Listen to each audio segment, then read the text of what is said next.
こ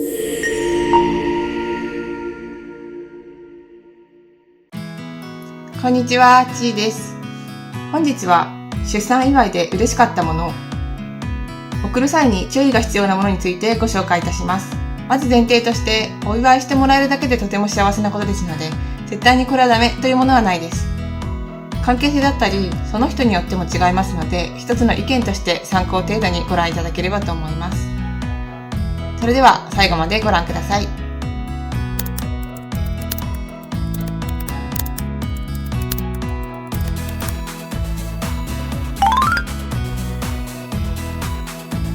ポイントとしては2点です。1点目は何個あってもいいもの。これはすでに購入していたり、他の方のプレゼントと被る可能性もあるからです。2つ目はサイズアウトしにくいものです。せっかくいただいたので、できるだけ長い期間使わせていただきたいなと思うからです。それではまず、もらって嬉しいものから紹介いたします。一部実際にいただいたものもあるので、それも含めて紹介していきたいと思います。まず1個目、タオルです。タオルは本当にたくさん使います。お風呂の時だけじゃなくて、履き戻ししたり、ちょっと寒そうな時にかけてあげたり、何枚あっても助かります。赤ちゃん系のブランド以外でも、ふわふわの質のいいタオルはいろんなブランドから出していると思うので、選びやすいかなと思います。こちらは助産師の母の友人からいただいたプレゼントです。ここにくまちゃんの耳がついていて、沐浴の時とかに頭とかも一緒に拭けるような作りになっています。男の子なので青を選んでいただいたみたいです。こちらはファミリアのものみたいです。ファミリアは赤ちゃん系の高級ブランドの中でも上品な作りになっているので、ブランドで迷うようであればファミリアを選べば外れはないかなと思います。次にスリーパーです。最近は寝るときはお布団ではなくてスリーパーを使うっていうのがトレンドみたいです。お布団は蹴ってしまったりとか吐いてしまって汚すことも多いので、こちらもたくさんあると助かるものです。こちらは私のおばからいただいたものです。ミキハウスのスリーパーです。大きさも結構あるので長い期間使えそうです。くまちゃんの顔が描いてあって、うちの子にもすごい似合いそうだなと思っています。ミキハウスも赤ちゃんブランドの中ではかなり有名なものかなと思います。派手な色味もあるので、好みはちょっと分かれるかなとも思うんですが、私は結構子供らしくて可愛いなと思います。とはいえこういったシンプルな色合いのものもあるので、ミキハウスも覗いてみてもいいかなと思います。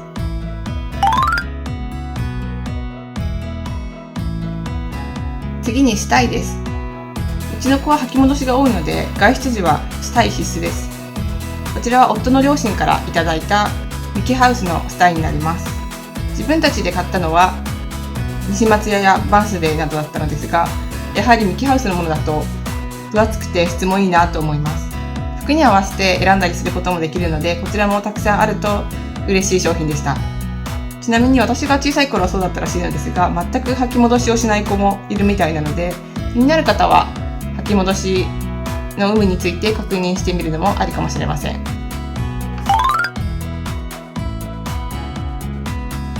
次に帽子です。帽子も長く使えると思います。こちらも夫の両親からいただいたミキハウスの帽子です。先ほどのスタイと一緒に組み合わせても可愛いなと思います。帽子など肌に直接触れるものっていうものはこまめに洗いたいので、複数あるのは助かると思います。帽子だと個性も出ておしゃれなものだと嬉しいと思うので、こちらもおすすめです。出産祝いはお子様のものはもちろんですが、ママさんへのねぎらいのお祝いもいいんじゃないかなというふうに思います。ここからはママさん向けの商品です。お茶菓子です。妊娠中は結構食いしん坊な私でも食事することがとてもしんどかったです。私はつわりが長くて、出産後体重も減ってしまったので、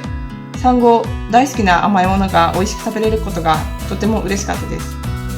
ちろんすぐに産後ダイエットするような意識の高い方もいるかもしれないんですが、そうじゃなければスイーツとかは喜ばれるんじゃないかなと思います。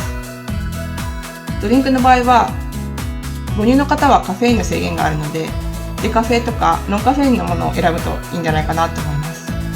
今3ヶ月目なんですが、赤ちゃん毎日1リットルぐらい母乳飲むので、お母さんの水分っていうのはとっても大事になっています。私はコーヒーが苦手なので、ハーブティーとかルイボス、デカフェとかの紅茶を結構ガブガブ飲んでいます。こちらはインドの出張で父が免税店で買ってきてくれた TWG のブラックティーです。最近父の会社でインドをメインに活躍されている方がちょっと体調悪くしてしまって、父が結構インドに行くことが多いので免税店で買ってきてくれました。こちらはデカフェではないんですが、私はお茶好きなので量に気をつけながら楽しみたいなと思っています。他にも私が好きで福袋とか買っているルピシアとかはノンカフェインやデカフェとかのお茶を出しているので、そちらもおすすめです。次に食事系ギフトです。産後は本当に時間がなくて自分の食事に気を使えなくなりました。外食するのも難しくてご飯は簡単になりがちです。温めるだけで簡単だったり、しっかり栄養の入ったものだととてもありがたいですね。今手元にはないのですが、出産前の時期に大変だからと夫のお母様から湯煎するだけの食品を何度もいただいて、とてもありがたかったです。次にルームウェアです。産後は赤ちゃんがまだ丈夫じゃないので家で過ごす時間がとても長いです。その時に可愛いルームウェアがあるとテンションが上がるんじゃないかなと思います。王道だとジェラピケとかですかね。赤ちゃんとセットとかもあると思うので覗いてみてもいいかもしれません。授乳時のことを考えると前が開くタイプがいいんじゃないかなと思います。最後に番外編です。考える時間がなかったりとか、あまり好みがわからないとか、実用性重視っていう場合は金券ありだと思います。私も職場で産休前にお世話になった方々から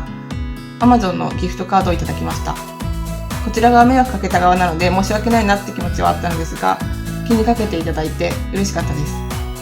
Amazon だったりスタバのギフトカードとかいろいろギフトカード送りやすいと思うので、こちらも一つ手段としてはありなんじゃないかなと思います。送る際に注意が必要なものについてご紹介いたします。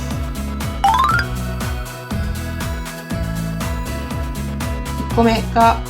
大きいものです。ベビーカーや抱っこ紐、チャイルドシートなどの一点物はこだわりがあったりとか、すでに買ってしまっている可能性があります。送るとしたら事前にどういうものがいいかとか、すでに買っていないかっていうことをしっかり確認した方がいいかなと思います。2つ目、靴下とミトンです。小さくて可愛いのでついつい買いたくなってしまうのですが、助産師の母曰く手足の刺激は大事だから日常的にはあまりつけない方がいいと助産師の学校で習ったそうです。靴下は写真用だったり少し大きくなってから使うのは良さそうです。うちもそうでしたが、赤ちゃんは結構自分の顔を引っかいてしまうことが多いので、ベビーミトンはあった方がいいかなって思う時はありました。これは方針の違いにもなってくるので確認した方が良さそうです。次におもちゃです。私の好みを知っている友人から万博で買ったミッフィーちゃんのぬいぐるみをいただけるっていうことになっていて、それはとっても嬉しいなっていうふうには思うんですが、もし好みでないものだとちょっと困るかなと思います。好みを把握している関係性であれば嬉しいんじゃないかなと思います。おもちゃを送る際はどういったものがいいかっていうのはちょっと確認しておいてもいいかもしれません。次にベビー服です。お洋服もたくさんあると助かるっていうことには間違いありません。履き戻しをしてしまったり結構汚してしまうことも多いです。ただサイズアウトが早いので期間が短いとせっかくいただいたのにもったいないなというふうに思ってしまうかもしれないです。新生児サイズだとすでに準備している可能性も高いので、購入するのであればまだ準備していない可能性が高い少し大きめのサイズがいいんじゃないかなと思います。サイズですが、平均的には 1,2 ヶ月頃は50から60、3から6ヶ月だと60から70、半年から1年だと70から80サイズになっています。ですので70ぐらいだとある程度長い期間着れるんじゃないかなと思います。その際、季節はいつ頃になるかってことは確認して選ぶようにしてください。最後にお風呂グッズです。贈り物の定番でバスグッズってあると思います。ただ出産後って1ヶ月ぐらいは湯船に浸かることができず、私はその後もバタバタしていてお風呂の時間をゆっくりとるっていうことができなかったです。ですので私の場合ですが、もしいただいたとしたら使うのが結構先になってしまったかなというふうに思います。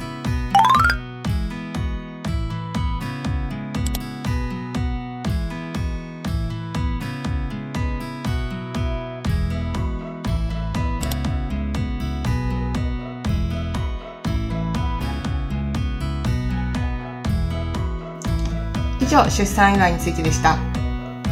ここまでご視聴いただきありがとうございました。皆様も送って喜ばれたものやもらって嬉しかったものなどありましたらぜひ教えてください。それでは次回の動画でお会いしましょう。